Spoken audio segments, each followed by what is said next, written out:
Hey guys, today we are going to go look at a specific redbud tree, and it's more on the smaller side. So I'm going to head there and show you it. As I have a seat on this bench here, you can see right behind me is a redbud tree. Now this is the Avondale redbud tree. In fact, as you can see, it is currently in bloom. This tree has currently been in bloom for, I want to say, a couple months now. It has quite some time. It starts putting off little beautiful buds.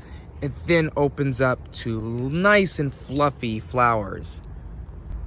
And this specific redbud tree is known for flowering all along its branching, which is super cool. But I know a lot of other redbuds do this as well, so it's not too surprising. Here's the tag to the redbud tree. This is called the Avondale redbud tree. It's a full to partial sun loving tree. The tree reaches heights of 12 foot tall and 12 foot wide. Now this tree has been in ground for 3+ years now and is nowhere near that height range. I want to say currently the tree sits about a good, maybe a little over 5 foot tall, if that.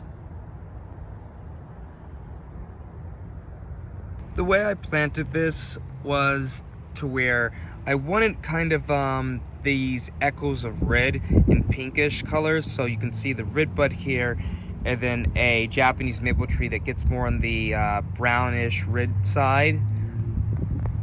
And if we move further in, you'll see down below in some of these dirt path areas, we've got things like ferns that produce red colors, and then hellebores that also echo colors of red and pinks.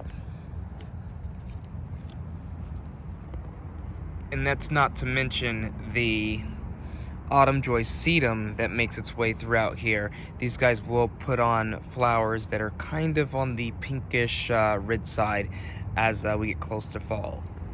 And if you've ever seen a redbud tree in fall time, these guys produce lovely colors of yellow. In fact, if I have a picture, I'll put one up of this tree, at least in its fall color. And then in the back there, the Japanese maple tree will become colors of either yellow or orange. Depends on the year, honestly. By the way, guys, these flowers are edible. They can be eaten in salads. I know some people love these guys. I've tasted them. I don't really know what all the buzz is about. They don't give me much, at least. Although they are very decorative, I guess you could say. If we take a look at the leaves, you can see they got this kind of orangish yellow color that'll eventually go to a dark green during the summertime. And I do have an example of that, as I brought in a couple twigs that ended up flowering early in the season and now are kind of this rich dark green color. We'll go take a look at that.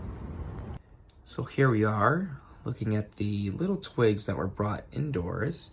You can see they did leaf out, and somehow they're not doing too well. I think it's because there's no actual roots, and I don't know if it will produce roots from these little twigs, but we'll see eventually. They did leaf out much sooner than the one outdoors because it's a lot warmer in here than it is outdoors. I do have 2 other redbud trees here in the garden. It's just currently they're not flowering, so it's not much to show. But if we look real closely at this redbud tree, it is getting close. So we will do a video on this one. This is the flamethrower redbud tree. We'll just wait till it actually goes into flower. It's gonna be unique.